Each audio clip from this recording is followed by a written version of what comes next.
درجات کو بلندیاں، عروج، عزتیں عطا فرما دیتا ہے۔ فروری کا مہینہ چل رہا ہے۔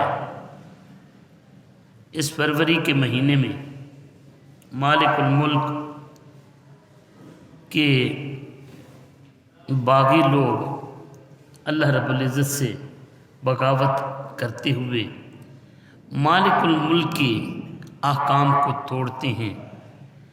ایک ہوتا ہے مجرم اور ایک ہوتا ہے باغی۔ مجرم کی معافی ہو سکتی ہے، باغی کی معافی فقط اور فقط دنیا کے قانون میں بھی سزائے موت ہے۔ باغی وہ ہوتا ہے کہ جو ملک کے سلطنت کے قوانین کا انکار کر دے۔ اللہ کا باغی وہ ہوگا جو اللہ کے قوانین کا انکار کرے گا۔ اللہ کا قانون کیا ہے؟ اللہ کا قانون یہ ہے کہ مرد حیا کے ساتھ رہیں گے، آنکھیں جھکا کر رکھیں گے، غیر محرم کو نہیں تکیں گے، غیر محرم کے پیچھے نہیں دوڑیں گے، اور اللہ رب العزت کا حکم یہ ہے کہ عورتیں اپنی شرم و حیا کی، اپنی غیرت اور عزت کی حفاظت کریں گی اور اپنی پردے کی، عزت کی راکھی کریں گی، حفاظت کریں گی۔ یہ اللہ رب العزت کا حکم ہے۔ لیکن اس مہینے کی 14 تاریخ کو ایک طبقہ بے حیا، بے شرم، مادر پدر آزاد طبقہ ویلنٹائن ڈے کے طور پر مناتا ہے۔ ویلنٹائن یہ ایک ایسی بے شرمی منائی جاتی ہے کہ غیر محرموں کو لچر طبقہ جا کر پھول پیش کرتا ہے، اور اللہ رب العزت نے جن کاموں سے روکا وہ کام کرتے ہیں۔ دوسروں کی بہنوں، دوسروں کی بیٹیوں کو جا کر پھول پیش کیے جاتے ہیں،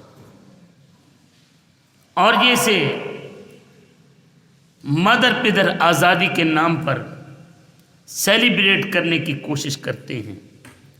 سب سے پہلے قرآن پاک سنیے، اللہ رب العزت کیا ارشاد فرماتا ہے۔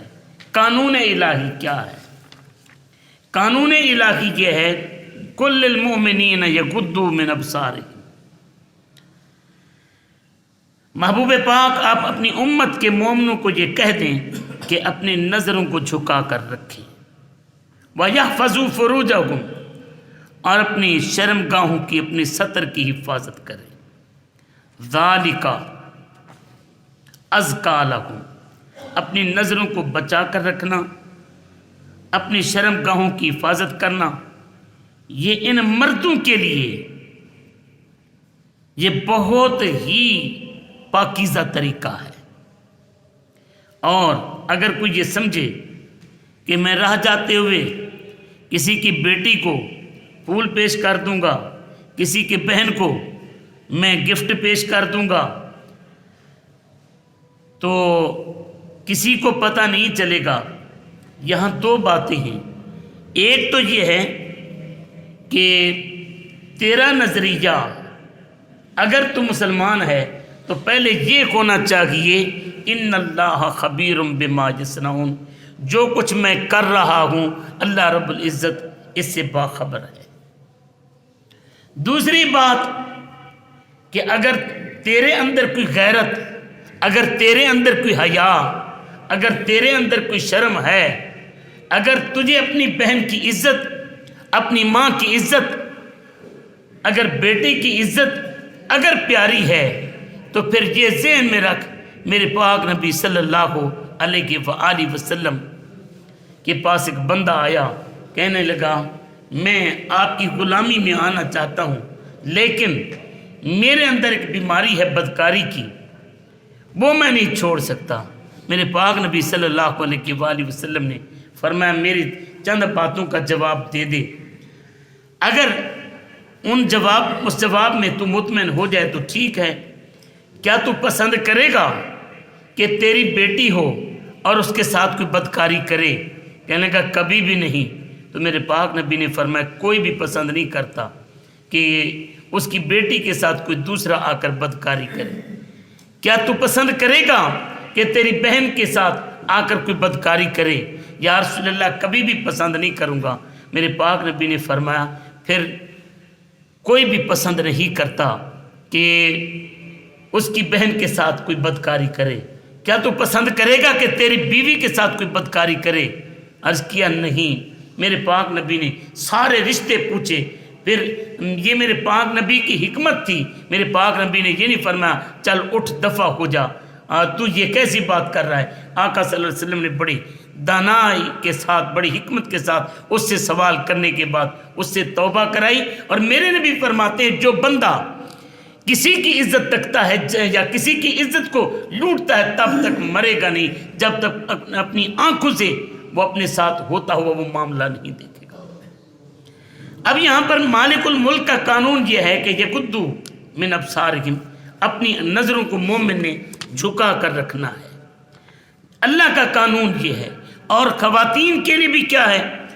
وَقُلِّ الْمُؤْمِنَاتِ يَغْضُضْنَ مِنْ أَبْصَارِهِنَّ، خواتین کے لیے بھی یہ ہے کہ اپنی نظروں کو جھکا کر رکھیں۔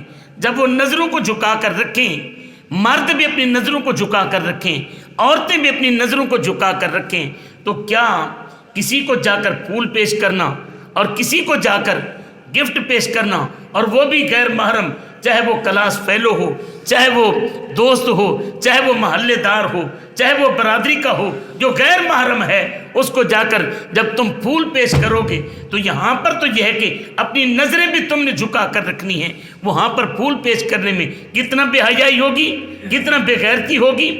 اور یہاں یہ ایسا دن منایا جاتا ہے کہ اگر آپ یہ عیسائیت کو دیکھ لیں تو عیسائی مذہب بھی 2016 میں بینکاک کے چرچ کے اندر باقاعدہ وہاں کے چرچ نے باقاعدہ ایک قرارداد منظور کی کہ یہ بے حیائی ہے، یہ عیسائیت کے نام پر دھبا ہے، اور یہ ہے وہ ہے۔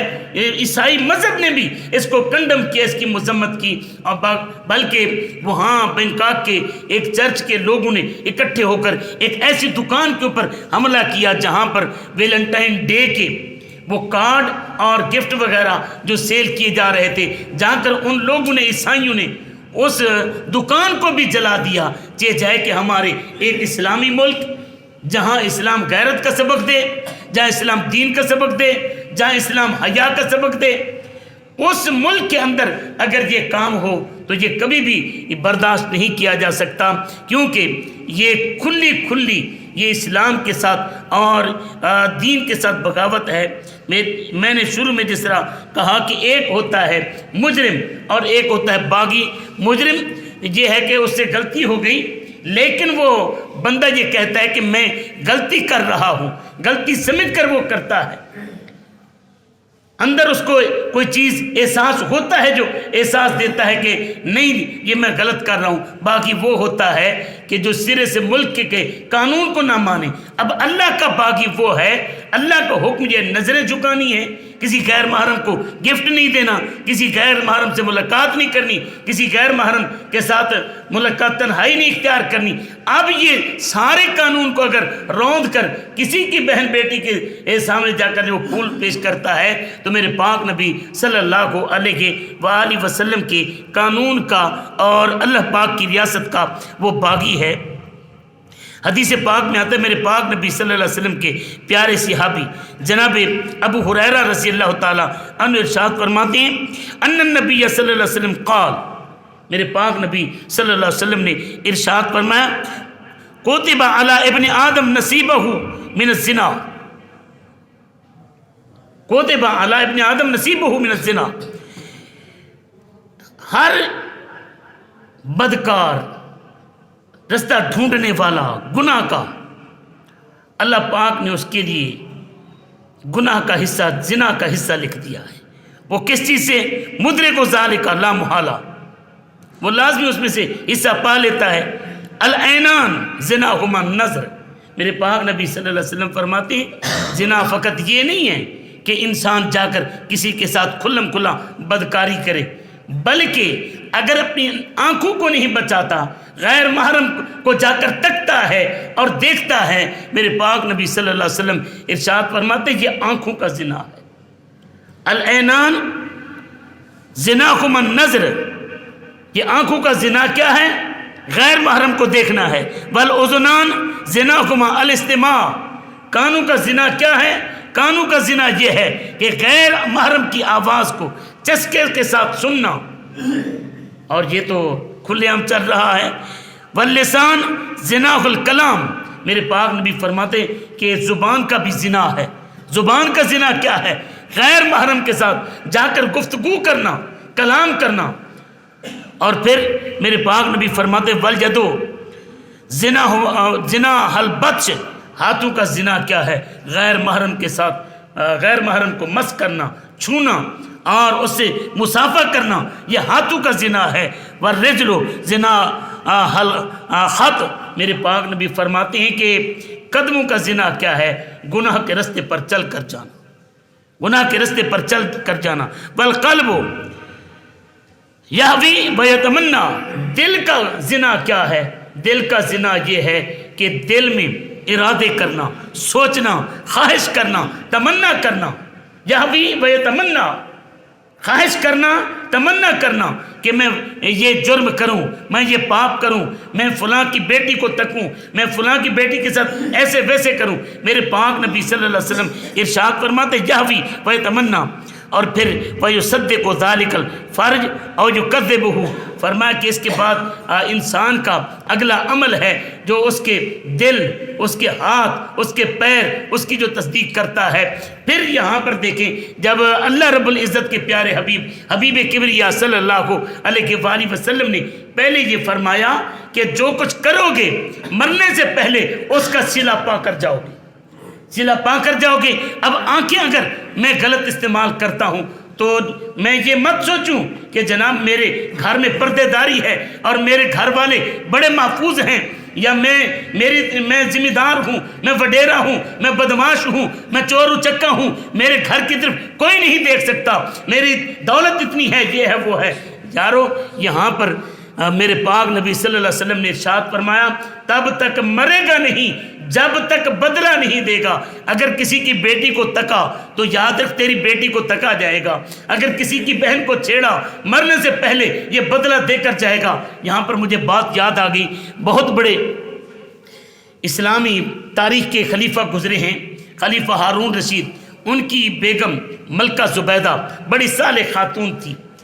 اس صالحہ خاتون نے نہر زبیدہ، آج بھی عرفات کے میدان میں جائیں تو نہر زبیدہ وہاں مشہور ہے، جو انہوں نے بڑی لمبی نہر وہاں عرفات کے میدان تک کھدوائی تھی اور پہنچایا تھا پانی۔ ملکہ زبیدہ صالح خاتون ایک دن گھر میں بیٹھی، جو اسلام کی تاریخ، اسلام کی بیٹی کس کو کہتی ہیں؟ یہ ہے اسلام کی بیٹیاں، ہے بادشاہ کی ملکہ، غیرت کتنی ہے، عزت کتنا ہے، حیا کتنا ہے، شرم کتنا ہے، دین اور احساس، فکر آخرت کتنا ہے۔ یہ ذرا دیکھیں، ملکہ بیٹی گھر کے اندر اپنی نوکرانی سے، لونڈی سے کنگھی کرا رہی ہے۔ نوکر چاکر، غلام جسے پہلے کہتے تھے، غلام گھروں میں آنا جانا ہوتا ہے، ایک غلام گھر کے اندر آتا ہے۔ اب جیسے غلام گھر کے اندر آیا تو صاحب ظاہر غلاموں کو تو آنے کی اجازت ہوتی تھی جو گھر کا کام کاج کرتے تھے۔ وہ جیسے آیا ملکہ کا سر ننگا تھا، ملکہ دیکھ لیا کہ غلام آ گیا ہے، سر ننگا ہے، ملکہ دوڑ کر اندر چلی گئی، سر پر دوپٹہ لیا، نوکر کو بھی غلام کو بھی پتہ چل گیا ملکہ کا سر ننگا تھا، وہ بھی دوڑ کر واپس چلا گیا۔ اب ملکہ نے پھر بلوا لیا، سر پر دوپٹہ چادر لے لی، اوڑھنی لے لی، غلام کو بلا کر کہتی ہے کہ بتاؤ تم نے میرے سر کے بالوں کا کون سا حصہ دیکھا تھا؟ نوکر منتیں کرتا ہے اور کہتا مجھ سے غلطی ہوگی، مجھے دروازہ کھٹکھٹا کر آنا چاہیے تھا، مجھے استئذان کے ساتھ آنا چاہیے تھا، مجھے اجازت لے کر آنا چاہیے تھا۔ ملکہ کہتے ہیں نہیں، تیرا کام ہے آنا، تیرے گھر کے اندر ڈیوٹی ہے، تو روزانہ بھی آتا ہے، لیکن یہ کام تو میرا تھا نا، میں سر پر چادر لے کر بیٹھتی، میں شرم و حیا کے ساتھ بیٹھتی، میرا سر کھلا، میں کھول کر بیٹھی تھی، تو نے تو آنا تھا۔ اب بتا میرے سر کے بالوں کا کون سا حصہ تو نے دیکھا ہے؟ اب اس نے بتایا کہ ملکہ سر کے بالوں کا بایاں حصہ میں نے دیکھا ہے۔ اس نے کہا جا، مشاطہ کو بلاتی ہے، ملکہ اپنے سر کے وہ حصہ بالوں کا کٹوا دیتی ہے کہ جس کے اوپر غیر محرم کی نگاہ پڑی ہے۔ یہ اسلام کی تاریخ کا یہ ایک ایسا باب ہے یارو۔ یہاں پر اگر ہم یہ دیکھیں کہ آج وہ بیٹیاں، میں بادشاہوں کی، اپنے بادشاہوں کی بیویوں کی تو بات ہی نہیں کرتا، ان کی بیٹیوں کو تو بات ہی نہیں کرتا، جن کی 35 کروڑ 7,60,000 کے ایک عروسی کا جوڑا آئے، ان کے بارے میں تو میں بات نہیں کر رہا، میں بات کر رہا ہوں ہارون رشید کی بیوی کی، جنہیں فکر آخرت تھی۔ اور یہاں پر اگر میں نوجوان کی بات بھی کر دوں کہ یارو میرے دین کا بیٹا، میرے دین کا وارث، میرے دین کے ماننے والا نوجوان کیسا تھا، میں آتے ہوئے حدیث پاک پڑھ رہا تھا، حضرت ثعلبہ بن عبد الرحمن رضی اللہ تعالی عنہ میرے پاک نبی کے صحابی ہیں۔ حضرت ثعلبہ بن عبد الرحمن رضی اللہ تعالی عنہ، انہوں نے میرے پاک نبی کے ہاتھ پر کلمہ پڑھا۔ میرے پاک نبی صلی اللہ علیہ وسلم کی یہ عادت مبارکہ تھی، صحابہ کرام کو کبھی کبھی کلمہ پڑھنے والے صحابہ کرام اپنے قریبی صحابہ کو بھی حضور صلی اللہ علیہ وسلم پھر کہہ دیتے تھے آؤ یار میرے ہاتھ پر توبہ کرو کہ جناب تم شرک نہیں کرو گے، یا رسول اللہ ٹھیک ہے تم زنا نہیں کرو گے، چوری نہیں کرو گے۔ حضور صلی اللہ علیہ وسلم یہ گناہوں کی بار بار حضور صلی اللہ علیہ وسلم سے بیعت لیا کرتے تھے، ان میں ثعلبہ بن عبد الرحمن نے بھی بیعت لی۔ اب حضور صلی اللہ علیہ وآلہ وسلم نے جب ثعلبہ بن عبد الرحمن سے بیعت لی، ثعلبہ کسی کام کی غرض سے جا رہے تھے کہیں پر، اب گزرتے ہوئے ایک گھر کے اندر ثعلبہ بن عبد الرحمن کی نگاہ پڑ گئی، جہاں گھر کے اندر ایک خاتون بیٹھی غسل کر رہی تھی، بس اتنا کام ہوا، فقط نگاہ پڑی۔ جاتے ہوئے ثعلبہ بن عبد الرحمن نے چیخیں مارنا شروع کر دی، دوڑ گئے، مدینہ چھوڑ دیا، پہاڑوں میں جا گھسے اور روتے ہیں، اللہ سے پناہ مانگتے ہیں میں کس منہ سے رسول اللہ صلی اللہ علیہ وسلم کے سامنے جاؤں گا۔ اب 40 دن گزر گئے، ثعلبہ نہیں آئے۔ میرے پاک نبی پوچھتے ہیں ثعلبہ نہیں آئے، لیکن ثعلبہ نہیں آئے۔ 40 دن گزر گئے۔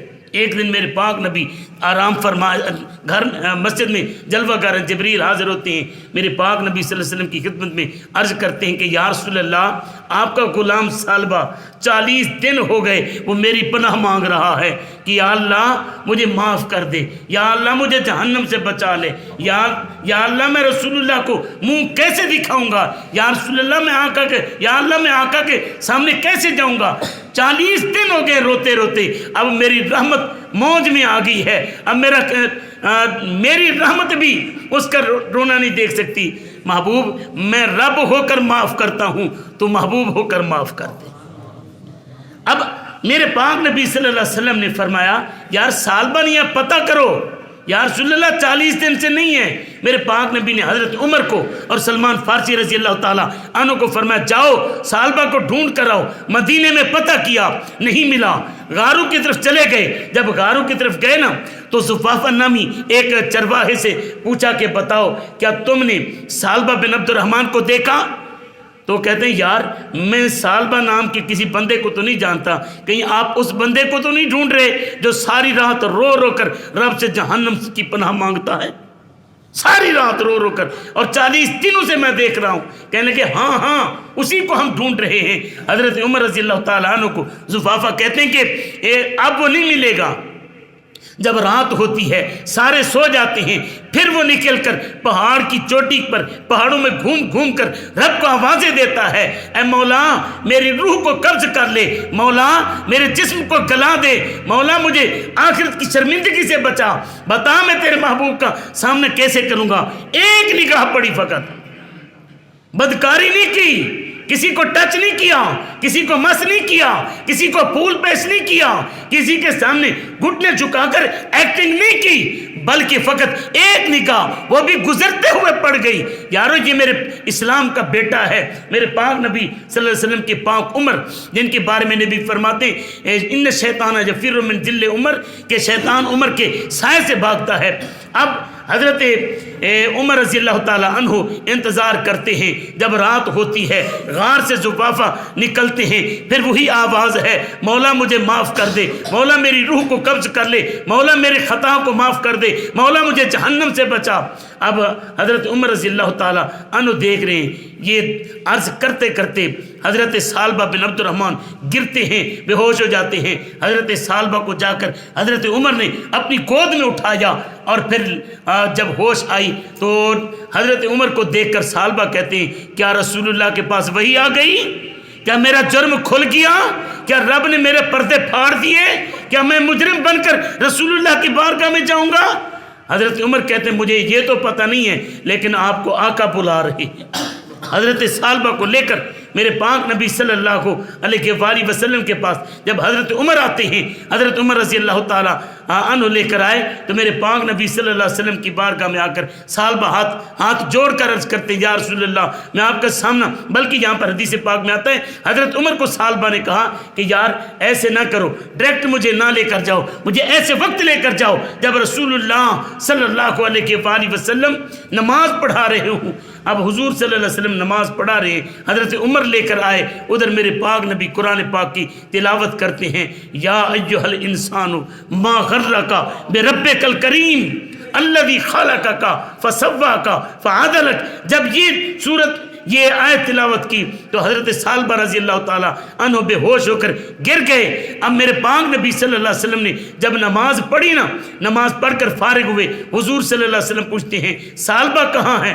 حضرت ثعلبہ رضی اللہ تعالیٰ عنہ کو بے ہوش پایا، میرے پاک نبی صلی اللہ علیہ وسلم نے حضرت ثعلبہ کو تسلی دی، گھر بھیجا، احساس ندامت نے بیمار کر دیا۔ 8 دن گزر گئے، پھر ثعلبہ نہیں آئے، پھر میرے نبی پوچھتے ہیں، میرے پاک نبی فرماتے ثعلبہ کیوں نہیں آئے؟ یا رسول اللہ ثعلبہ بیمار پڑے ہیں۔ میرے نبی فرماتے چلو ثعلبہ کا پتہ کر کے آتے ہیں۔ میرے پاک نبی جب چل کر آئے نا، حضرت ثعلبہ بے ہوش پڑے تھے، میرے پاک نبی صلی اللہ علیہ وسلم نے سر گود میں لیا، شالا سراندی محبوب آوے وقت نزاد کلمہ پڑھاوے۔ میرے پاک نبی صلی اللہ علیہ وسلم نے سراندی، میرے پاک نبی نے ان کا سر اپنی گود میں لیا، اور حضور صلی اللہ علیہ وسلم ان کے بالوں کو سہلا رہے ہیں اور آواز دے رہے ہیں۔ ثعلبہ نے آنکھ کھولی، میرے پاک نبی صلی اللہ علیہ وسلم نے تسلی دی، ثعلبہ بتاؤ کیا چاہتے ہو؟ یا رسول اللہ بس اللہ تبارک و تعالیٰ کی طرف سے بخشش کا پروانہ چاہتا ہوں، بخشش کا پروانہ چاہتا ہوں۔ میرے پاک نبی صلی اللہ علیہ وسلم نے جب یہ بات سنی نا، ادھر سے جبریل آئے، اور جبریل آ کر عرض کرتے ہیں یا رسول اللہ اللہ پاک نے ثعلبہ کو معاف کر دیا۔ بس اتنا پیغام میرے نبی نے سنایا، ادھر ثعلبہ کی روح نکل گئی۔ ذرا اندازہ لگائیں، یہ تھے اسلام کے بیٹے، یہ تھے اسلام کے وارث لوگ۔ آج میں نوجوانوں سے گزارش ہاتھ جوڑ کر کرنا چاہتا ہوں، نوجوان اپنی جوانی کو داغدار نہ کرو، اپنی بہنوں بیٹیوں کی عزتوں کو خراب نہ کرو۔ اگر تم کسی کی بہن بیٹی کو جا کر پھول پیش کرو گے، اگر تم گفٹ پیش کرو گے، تو یاد رکھنا تب تک تم نے مرنا نہیں جب تک یہ انجام نہیں دیکھ لو گے، جب تک یہ انجام نہیں دیکھ لو گے۔ اللہ رب العزت ہمیں سوچنے سمجھنے اور سمجھ کر پھر اپنی آخرت کی فکر کر کے تیاری کرنے کی توفیق نصیب فرمائے۔